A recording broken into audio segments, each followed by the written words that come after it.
Hi guys, and welcome to another video involving me. Me? That's right, me. Right. Not going to be anyone else, unless of course you've gone on the wrong video. That, of course, here's your time. Okay, so basically, I came up with one of my wacky theorems of scientific knowledge.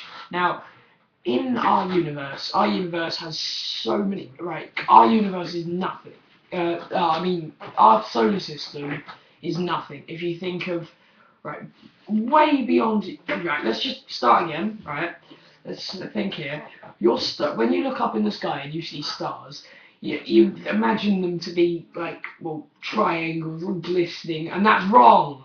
They're not anything like that. I'm going to move my screen. Now, stars are actually a lot like, well, our sun, for instance. That's a star. That's the closest star to our planet. The rest of them are just reflections of light coming from previous galaxies. Not galaxies, why did I say galaxies? From our galaxy. Now, way beyond those stars, so much further, like 300,000 light years away, all the way back there, just past your nan's house, there's, well, the Milky Way. And if you went through the Milky Way, you'd be, ideally, what you would think would be about 13 galaxies. Now, there's only one solar system in our galaxy, and each solar system could have about, what, 50 planets in it, and stars, and suns, and moons. Think about how much all of that is, and that's just one galaxy. It could be another galaxy with 100 planets, like 100 solar systems. So maybe, so what I'm trying to get at here is that there must be somewhere, and no matter how many Christians or something like that, creationist, tries to admit it, but humans have been into space. In fact, we've been on the moon and everything. We've said we can't send drones or anything that far past, well, Mars at the moment. I mean, Mars is like a 2-year journey, so in other words, there could be millions of civilizations, not just humankind. There could be millions of supported life on other planets. And the problem is that everyone imagines them to be so different. Now, I don't want to draw on to facts of Doctor Who here, but Doctor Who has a great point. Is that not all aliens have to look all weird and mangled. They can look quite, well, normal, almost.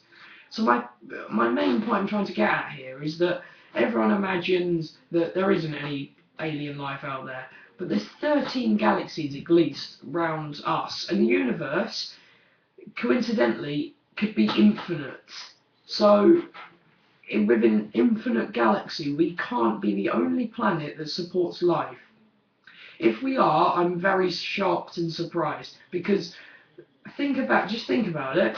All those planets, all the moons, all the stars, everything, all in the universe. I mean, just think how many planets there are in our solar system. In someone else's galaxy, there could be more than one galaxy. Yeah, there could be more than one galaxy outside our galaxy. And in those galaxies, you could have like 3 or 4 solar systems. Each solar system has 50 planets in them. I mean, that alone, and there could be like 13, 14 more galaxies outside. But because the universe is infinite, there could be even more galaxies than that. At the time we're at now, which sucks because we can't go much further than Mars, is well, infinite. So let's just say like 10,000 years from now, we can travel all the way to the Milky Way, for example. It's a rarity, but you can do it. So it's almost like you think, I don't know, you need to think. I mean, no one that's watching this, or well, probably not, will know that you won't be alive actually when all this magical happens. Neither will I, unless they transfer us into just robots. Let's just call us so androids or cyborgs. Until then, we are gonna die eventually. which is such a shame because most people, including me, won't be viewing, I don't know, all the like special wonders of the galaxy.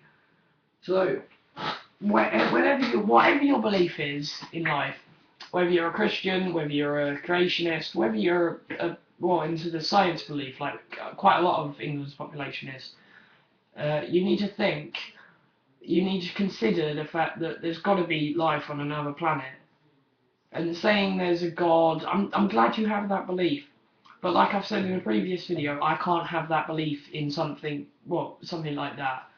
And there's too much proof and support against the science side than there is the Christian side. And I'm not saying you should just say, well, Christians, we're not having this, Bible's nothing.